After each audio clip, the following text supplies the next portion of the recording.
नमस्ते दोस्तों। आज के इस एक्सप्लेनर में हम एक ऐसी कहानी को डीकोड करने वाले हैं जिसने हमारी और आपकी डिजिटल दुनिया को पूरी तरह से पलट कर रख दिया है। एक साधारण से आइडिया से शुरू होकर ग्लोबल डिसरप्टर बनने तक का ये सफर सच में माइंड ब्लोइंग है। तो चलिए बिना किसी देरी के डीप डाइव करते हैं और समझते हैं कि कैसे एक प्लेटफॉर्म ने रातों रात पूरी मीडिया इंडस्ट्री के नियम बदल दिए। आज के हमारे इस एनालिसिस का रोड मैप एकदम क्लियर है। सबसे पहले हम देखेंगे प्रॉब्लम सॉल्विंग प्रोडक्ट का कॉन्सेप्ट, फिर बात करेंगे प्रोजेक्ट बनाम प्लेटफॉर्म मॉडल की, उसके बाद हम उस 3 पिलर इकोसिस्टम को समझेंगे जो इसका बेस है। फिर आएगा सबसे मजेदार पार्ट, पारंपरिक टीवी के साथ इसकी सीधी टक्कर, और आखिर में डेटा और फ्यूचर के ट्रेंड्स। चलिए शुरू करते हैं। तो हमारा पहला पॉइंट है द प्रॉब्लम सॉल्विंग प्रोडक्ट। और दिलचस्प बात यह है कि इस पूरी कहानी की शुरुआत होती है पेपैल से। असल में सफलता की राह कभी भी सीधी नहीं होती है ना। 2002 में जब ईबे ने पेपैल को खरीदा तो वहां काम करने वाले 3 लोग, चैड हर्ली, स्टीव चेन और जावेद करीम की नौकरी चली गई। अब बेरोजगार होने के बाद उन्होंने एक ऑनलाइन डेटिंग साइट बनाई, ट्यून इन हुकअप, जो बुरी तरह फ्लॉप हो गई।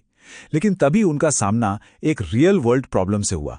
एक बर्थडे पार्टी और एक सुपर बोल इवेंट के भारी भरकम वीडियो फाइल्स को इंटरनेट पर शेयर करना उस वक्त लगभग नामुमकिन था।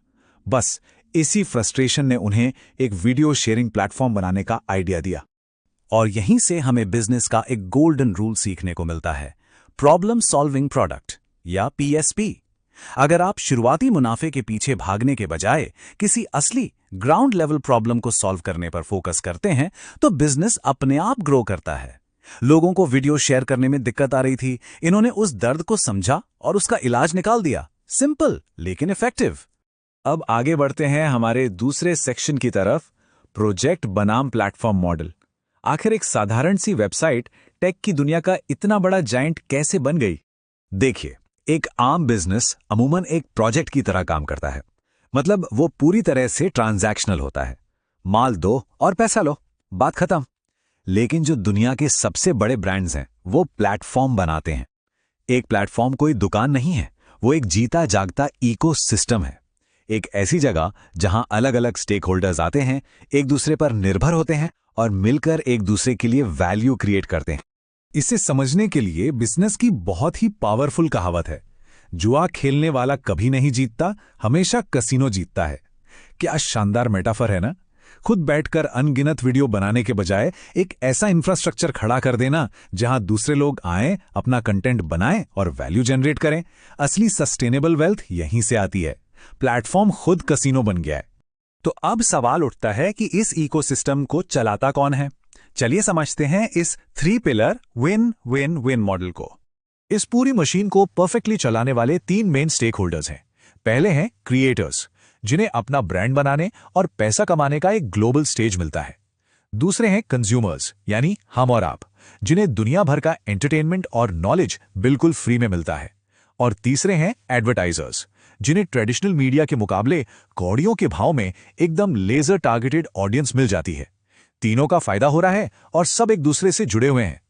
लेकिन एक मिनट रुकें, अगर दर्शकों को सब कुछ फ्री में मिल रहा है तो कोई ना कोई तो इसका बिल चुका रहा होगा ना। यहीं पे वो कड़वा सच सामने आता है। अगर आप किसी प्रोडक्ट के लिए पैसे नहीं दे रहे हैं तो असल में आप खुद ही वो प्रोडक्ट हैं। जी हां, हमारा अटेंशन, हमारा टाइम और हमारी आंखों का फोकस ही वो असली प्रोडक्ट है जिसे एडवर्टाइजर्स को बेचा जा रहा है। इसी से ये पूरा इकोसिस्टम फ्री में चलता है। अब आते हैं हमारे चौथे और सबसे दिलचस्प हिस्से पर, डिजिटल प्लेटफॉर्म बनाम ट्रेडिशनल टीवी। ये पैराडाइम शिफ्ट कैसे काम कर रहा है? मीडिया इंडस्ट्री में आजकल 2 टर्म्स बहुत चर्चा में हैं, कॉर्ड कटर्स और कॉर्ड नेवर्स। कॉर्ड कटर्स वो लोग हैं जो अपने टीवी के केबल कनेक्शन से तंग आकर उसे हमेशा के लिए कटवा चुके हैं। और कॉर्ड नेवर्स, ये वो नई जनरेशन है जो अपनी पूरी जिंदगी में कभी केबल टीवी खरीदेगी ही नहीं। एक अनुमान के मुताबिक 2025 तक दुनिया की 72% आबादी इस कॉर्ड कटर कैटेगरी में होगी।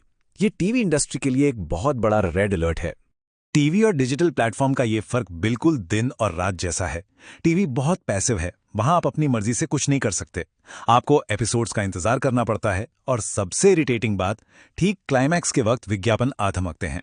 दूसरी तरफ डिजिटल वीडियो मॉडल आपको कंट्रोल देता है। आप एक्टिवली इंगेज होते हैं, अपनी पसंद का कंटेंट चुनते हैं, और यहाँ के विज्ञापन टीवी की तरह सबको एक डंडे से नहीं हाँकते, बल्कि गाइडेड मिसाइल की तरह सीधे आपके पसंद को टारगेट करते हैं। एक और चीज जिसने गेम पलटा वो है नीश कंटेंट। मान लीजिए आपको 17वीं सदी की कोई खास पेंटिंग तकनीक सीखनी है, या बच्चों के लिए घर में प्ले एरिया बनाना है। क्या टीवी आपको इसके लिए एक डेडिकेटेड चैनल दे सकता है? बिल्कुल नहीं। लेकिन ये प्लेटफॉर्म नीश कंटेंट का किंग है। आप जो भी सोच सकते हैं, चाहे वो कितना भी स्पेसिफिक क्यों ना हो, यहां उसके लिए एक ऑडियंस और एक क्रिएटर मौजूद है। अब फाइनली बात करते हैं पर्दे के पीछे चल रहे असली जादू की, डेटा, एनालिटिक्स और फ्यूचर। ये नंबर देखिए, 2 बिलियन यानी 2 अरब। दुनिया की कुल 7.5 अरब आबादी में से लगभग 2 अरब लोग हर महीने इस प्लेटफॉर्म पर एक्टिव हैं। इसी तरह इमेजिन करके देखिए, ये सिर्फ एक नंबर नहीं है, ये इस बात का सबूत है कि हम इंसान इस प्लेटफॉर्म के इकोसिस्टम पर किस कदर निर्भर हो चुके हैं। और अगर हम इसे एक लोकल कॉन्टेक्स्ट में देखें तो भारत में मोबाइल इंटरनेट यूजर्स की संख्या में 420 मिलियन से 860 मिलियन तक का जंप देखा गया, लगभग 200% की ग्रोथ। इसका सीधा सा मतलब यह है कि लोगों का ध्यान अब लिविंग रूम में रखे उस टीवी बॉक्स से हटकर पूरी तरह से उनके हाथों में मौजूद मोबाइल स्क्रीन पर शिफ्ट हो चुका है। और एक बार जब आप उस मोबाइल स्क्रीन पर आ जाते हैं तो इनका एल्गोरिदम अपना काम शुरू कर देता है। डेटा बताता है कि 77% लोग अगर एक वीडियो देखने आते हैं तो वो कम से कम 7 और वीडियो देखकर ही जाते हैं। 22% लोग तो 14 एक्स्ट्रा वीडियो देख डालते हैं। इसे कहते हैं असल एंगेजमेंट लूप, जो आपको बांधे रखने के लिए ही डिजाइन किया गया है। क्रिएटर्स को यह सुपर पावर मिलती है डीप एनालिटिक्स के जरिए। उन्हें एग्जैक्टली पता होता है कि दर्शक किस शहर से हैं, उनकी उम्र क्या है, और सबसे जरूरी, वो वीडियो को क्विज सेकंड पर छोड़कर जा रहे हैं। लेकिन सबसे कमाल की बात यह है कि इतनी बारीकी से आपको ट्रैक करने के बावजूद किसी भी इंडिविजुअल यूजर की पर्सनल आइडेंटिटी हमेशा छुपाई जाती है। डेटा का इस्तेमाल तो हो रहा है, पर प्राइवेसी की बाउंड्री क्रॉस किए बिना।